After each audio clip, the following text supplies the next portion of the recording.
চলুন আজকে আপনাদেরকে দেখাই যে বইমেলা উপলক্ষে বাতিঘর থেকে আমি কি বই সংগ্রহ করেছি এবং এই বইগুলো কি বিষয়ে লেখা।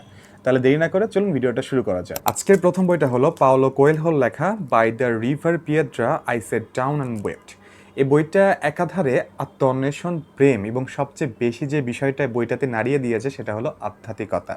তো আধ্যাত্মিকতার মিশেলে বইটা কেমন সেটা জানতে অবশ্যই বইটা আমি পড়বো এবং আপনাদেরকে জানাবো যে বইটার যাবতীয় বিষয়গুলো কি।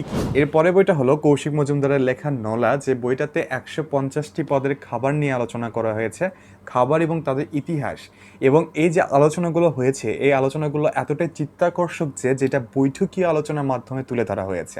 তো বইটা আমার কাছে খুব ইন্টারেস্টিং মনে হয়েছিল বিধায় আমি সংগ্রহ করেছিলাম এবং এখন পড়ে দেখার পালা যে বইটা কেমন আসলে। তৃতীয় নম্বর বইটা হলো পরম প্রেমময় শ্রী শ্রী ঠাকুরের সঙ্গে জড়ানো জীবন তব করুণ আখি, লিখেছে শীর্ষেন্দু মুখোপাধ্যায়। নাম শুনে হয়তো বা মনে হতে পারে যে এটা রবীন্দ্রনাথ ঠাকুরের সঙ্গে শীর্ষেন্দু মুখোপাধ্যায়ের জড়ানো কোনো একটা জীবনের গল্প, তবে এমনটা না, এটা টোটালি ভিন্ন একটা গল্প যেটা এই মুহূর্তে আমি জানি না, তবে জানার চেষ্টা করছি এবং বইটা পড়া শেষে অবশ্যই আপনাদেরকে জানাবো। এরপরে চতুর্থ নম্বর উপন্যাসটা হলো একটা চাইনিজ উপন্যাস সীমান্ত শহর, যেটা লিখেছে শেন থং ওয়েন এবং তর্জমা করেছে আশিস দে। চাইনিজ উপন্যাস এর আগে আমার কখনো পড়া হয়নি, তবে আমার পড়ার জন্য অনেক ইচ্ছা ছিল। এবার বাতিঘরে ঘুরতে গিয়ে বইটা সম্পর্কে আমি জানতে পারি।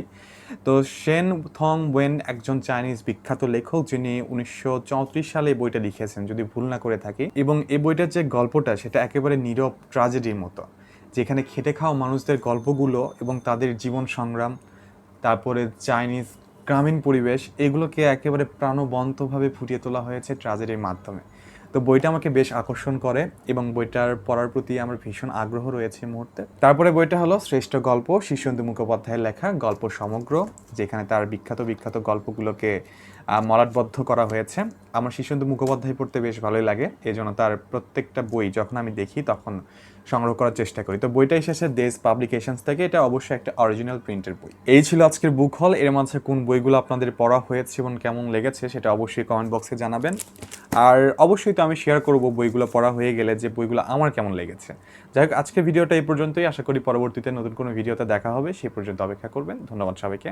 এবং যাওয়ার আগে বলতে চাই, বুকিশ টেলস বাই পল্লবের যে ইউটিউব চ্যানেল এবং ফেসবুক পেজ রয়েছে সেটা ফলো অথবা সাবস্ক্রাইব করতে ভুলবেন না।